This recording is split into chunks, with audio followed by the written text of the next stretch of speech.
So I don't know how well you guys can see it, but I have been driving this thing. Just absolutely covered in mud and crap. Anyway, yeah, I drove this thing about 500 miles one shot. Did a little bit of off-roading and got a whole bunch of crap sprayed all over the place. Had to wipe some of it down. The truck's doing well. I'm going to put in some new drain lines because those are still leaking. I already put in my new feed lines. I definitely need to find some kind of a new spring for the wastegates because 20 psi, it's uncontrollable. I also did find out that my fuel pressure regulator, it doesn't matter how much I turn that damn thing up, my fuel pump, the stock Chevy fuel pump for the 5.3 is only going to let me do 500 horsepower. So seeing on my computer that the max I hit was 501, it stands to reason. So without upgrading the fuel pump, I'm not going to be able to go over that, but I don't want to go over that anyway because 560 torque or whatever the hell it was that was on the screen, that's good enough. Looks like I might have a wet spot right there. Oh, that might be the coolant. I was also thinking about maybe using my catch can as a radiator overflow. Either that or I'm going to buy a radiator overflow so I can route that into the can and then also route this into it, because I do know when I was on the drive my hand was getting wet, so that coolant was spraying down a little bit and just overflowing to the ground. So I'd rather it overflowed to the can, and then when it cools off or whatever, it'll suck that coolant back into the radiator. But everything's working great. Transmission still doesn't want to shift under boost, so I pretty much just have to let off if I want to do boost pulls and all that stuff. So also the transmission I want to get, I probably won't be able to buy that. I don't know if they stopped making them or what the deal is, but they're not $7,000 anymore, and I was adding money to that to include the flywheel and the clutch master cylinder and throwout bearings and bell housing and all that other shit, right? So I was adding money to that. So $7,000 was the max. So now we're looking at about $7,500, and I don't think they're going to throw in the transfer case for the four-wheel drive. So that's going to be a pain in the ass, trying to find somebody who makes a transmission for this. I don't want to go Rossler. I contacted RPM Transmissions because I watched Cletus McFarland, you know.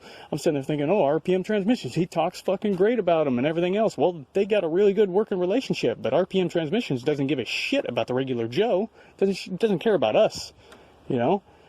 So I've tried calling them. I said, look, I need a transmission like his that can do what his does. And, you know, I'm trying to get, 1,000 horsepower, 1,000 foot-pounds. Oh, we can't help you.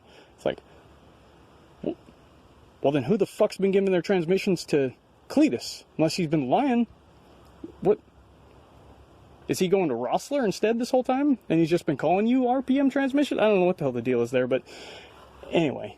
For whatever reason, RPM Transmissions doesn't do transmissions. Not for regular people like us. But anyway, so I'm going to have to figure something out for that. Injectors, fuel pump, and fuel filter, if I was to get all three of those things at the same time, it cost me less than $1,000. So that's really good. So I could do all that. But again, transmission's going to suffer, and I also won't be able to get a tune until I got a transmission that can handle the damn thing. And I didn't buy a four-wheel drive so that I could get rid of the four-wheel drive. I don't want to go with a two-wheel drive. That's stupid. So, anyway, I got some stuff I'm going to do. I'm going to extend my exhaust because, again, it stops right there. So I want to have it coming back at least, I got a 3-foot straight section, so it's probably going to come back to the door somewhere. So I'll probably angle it out, maybe. I don't know. We'll see. We'll see what I do. So you guys are probably wondering, why do I have all this stuff? Why am I going through all this trouble and work and everything else if I don't have a transmission to put in this thing? Well, we got a guy in our local group. He's the fastest guy that we got. He's our number one guy. I just so happen to be the number 2 guy. So I want to do some upgrades and just finish a little bit of stuff. And he's got a Honda Civic. It's making, I don't know, 400 horsepower. So he's weighing a few thousand pounds less than I am. Here's what I'm thinking. In order to make it closer to power to weight ratio, even though I gotta still let off and hope like hell this thing wants to shift at some point, I'm thinking I take the doors off, I take the back door off, I take the hood off, maybe the fenders, probably not.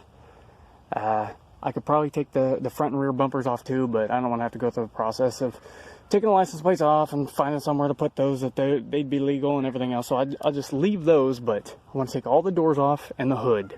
And I'm hoping that'll take 1,000 pounds off of this thing. So that'll at least get us closer, because everybody else is afraid to race this guy. And since I'm the number 2 guy, really it's my responsibility anyway to dethrone his ass. So I want his crown.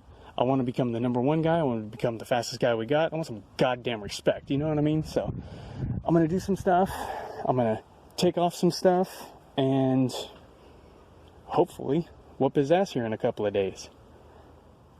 It'll also give me a chance to put the other O2 sensors in there. I've only got 1 in each pipe, and the truck originally comes with 2 on each side. So I'll finish up, I'll put another one here, and then I'll do the other side as well. Maybe that'll help me with the shifting issue while it's under boost. Maybe that'll help with any additional idle issues and check engine light things and all that other stuff. So hopefully that does something. Alright, I've got the new oil lines ready to go in. I've got the oil pan taken out. Absolute pain in my ass doing that for a second time. So, time to put these suckers in. Well, that was easy enough. Now all I gotta do is just put it back up in there.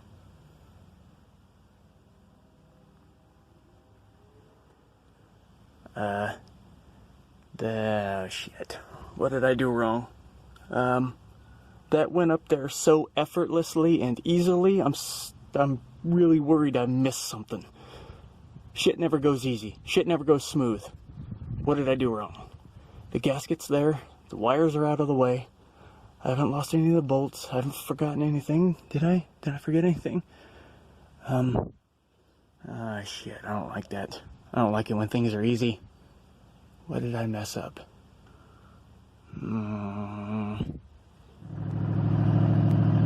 Well, there's already a problem with the transmission. I think the 3-4 band or whatever the hell it is, it's the same problem this transmission's had before, and I had it rebuilt, but I think the transmission's getting really hot and it's wearing out that band again. So I definitely need to upgrade to a much better transmission, and I'm going to be going with a manual, more than likely a 6-speed, so I won't have to worry about that anymore. It's another thing I hate about the automatics. But I'm going to try to race this thing, and if it goes out, whatever. Can't do any worse to it than I already have. So I'm going to go back to work, save up some money for the next couple of months, buy a whole new transmission, put it in this thing, and then it's time for fuel pumps and upgrades and whatever else. And I don't know if I mentioned this already or not, but there is a way you can find out if you're running out of fuel, if you need a new fuel pump, or if you need bigger injectors. The way to find out is you're going to need to get yourself one of these little kind of gauges right here, and it's going to have to be for your fuel pressure. So what you're going to want to find out is, are you losing fuel pressure as your boost starts increasing and your AFR starts declining and coming over to 18, 19, 20 AFR? What's going to be happening is if it's your fuel pump that is not able to supply the injectors, you're going to notice that your fuel pressure starts to decline as your air-fuel ratio also starts to go lean. If you notice that your fuel pressure stays constant as your AFR is going lean, then it means that your injectors are not able to keep up with the fuel demand inside the cylinder. So that'll help you to diagnose that. But you're going to need a fuel pressure gauge. I don't have one yet, but I already found out in forums that I need a new fuel pressure, a new fuel pump. So that's the reason that I keep going lean. So I'll be getting that stuff all at a later date, but hopefully that little piece of information right there will help you guys if you're trying to diagnose why you're going lean and whether or not you need injectors or a fuel pump. So there you have it. It's too much of a pain in the ass to try to take the hood off, so I just left it. But I'm going to take this thing over and I'm going to find out what it weighs. But I won't be posting that information in the video because, like I said, my competitors watch my videos and I don't need them knowing what this thing weighs because they already know how much horsepower it makes, and all they have to do is figure out what my power to weight ratio is and figure out if they can easily beat me or not. So definitely not going to be doing that, but I'm going to take this thing over and find out what it weighs without all them damn doors on it. Sticker bushes?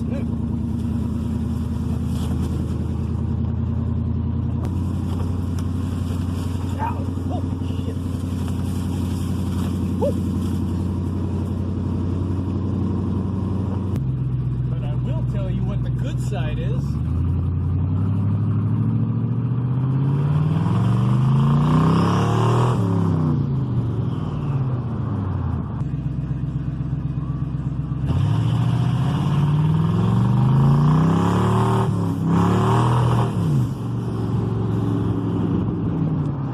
I'm out here, I'm weighing my vehicle. The guy I'm racing, I went through old chat messages and everything. He says he weighs 3,900 pounds and makes 300 horsepower. Now that was a year ago, and he has done some upgrades and modifications since, but with that much weight and that much horsepower, you have a 13-to-1 power to weight ratio. At my maximum horsepower, with all the weight taken off of this thing, I'm better than that by a significant margin. So we have to assume that he's also dropped down. So it's going to be a very close race. So it's going to depend on whether or not this transmission shifts and whether or not he misses a gear or not. So it could be anybody's race, but so many things are up in the air. But anyway, we're going to find out what happens.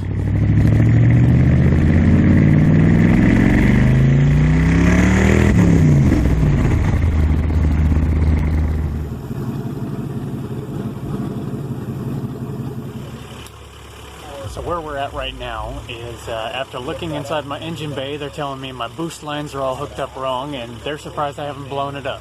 So after looking at the damn diagram, yeah, the thing from Go Fast Bits, yeah, it's probably hooked up wrong. So now I need vacuum lines, and it's a goddamn weekend.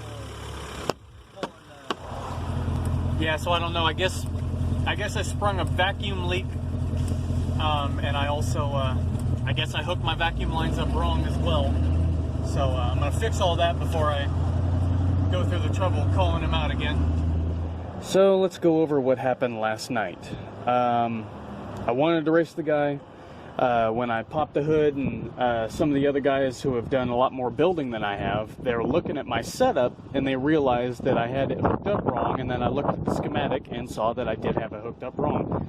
Weird thing was that it was working. When my boost control solenoid, the whole Go Fast Bits controller inside there, when it was reading the vacuum source and it was realizing it had boost or had vacuum or whatever, it would send that signal to the controller. So even though I had it hooked up wrong, it was still telling these things to activate, because I could feel the power letting out when it was telling me over boost. So somehow it was still doing its job. It just wasn't doing it the way that it was supposed to be doing. So I don't know how the hell that worked, but it was. So anyway, I've ordered a fuel pressure gauge, so I'll be able to tell, and it's got a little adapter that I'm going to put in here into the fuel rail. I've ordered a 4-port boost control solenoid, so we'll wire that in. And they also seem to think that I have a vacuum leak underneath this thing. So I've either got a damaged silicone gasket underneath there somewhere, or maybe one of my little vacuum lines or something that goes up underneath the thing. Maybe it's so one of them blew off or something. I don't know. I got to get back under there and take this whole damn thing apart and see what's going on with that. But that's where we're at with it now. I got some stuff I got to fix. If everything works out fine, maybe this next weekend I'll be able to actually challenge him and actually get a race done. But again, transmission's still shot, so even if I wanted to race, I'm not going to win no matter what. So it's probably best just to wait until I can drop the $9 grand for the transmission, the $2 grand for the clutch, and everything else. So we'll see what happens. So it's been probably a couple of months since I've done any update videos or anything on this. Everything you guys are going to see is all going to be merged into one video, but I'm deciding to put the oil catch can in, and the reason for that is I still have an oil leak, and it took me a while to figure out exactly where it's coming from. And as it turns out, my oil breather here on my valve cover, I'm going to get a whole new valve cover set because this one just sucks. But anyway, this is filling up with oil, and the oil's draining down onto my headers and onto the ground and everything, so I'm losing not necessarily a significant amount of oil. The turbos aren't leaking, the oil lines aren't leaking, but right here at the valve cover it is leaking. And once that pressure gets up there and the boost gets up, it starts wanting to force the oil out. So I am going to be using my oil catch can for the first time, so I need to run a Y fitting down there for my drain line on this side of the turbo, and that'll be the easiest way for all that to drain back into the oil pan.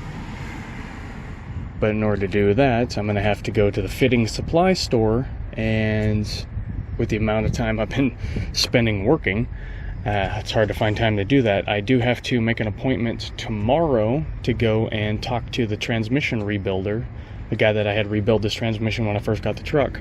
I'm going to have him do all the Sunax upgrades and everything to it and find out what that's going to cost, or find out if it's just cheaper to buy one that's already been built. I don't know, Rossler or RPM transmissions or whoever the hell ever I end up going with. But find out if it's cheaper to do that, go with a 4L65E or a 4L80E or whatever. I'd kind of like to keep the one that's in it so I can use the same plugs. I already know that everything works and all that good shit. So we'll see what route I end up going with. But for all those of you naysayers out there who think that the truck still doesn't run, or, oh, he's probably blown it up by now, it doesn't have a tune in it, he doesn't know what the hell he's doing, that thing's not going to last very long. I've been driving around on this thing for the past few months after doing the twin turbos. And still. Well, a little bit of an update for you guys. I'm actually going to be going in a different direction. So I'm going to de-turbo this thing so that I can get rid of this truck. And I'm going to save all this turbo stuff for a different project. And I'm going to take some of the stock stuff that I have off of one of my other engines, and I'll put it back on here and get rid of this. And so it's the end of yet another era. But I have to prioritize. And there's something else that I need more than something I really, really want. So, playtime will have to be suspended for a little bit. So, hope to see you guys in future videos. Don't know when they're going to be, but I'll keep you guys updated.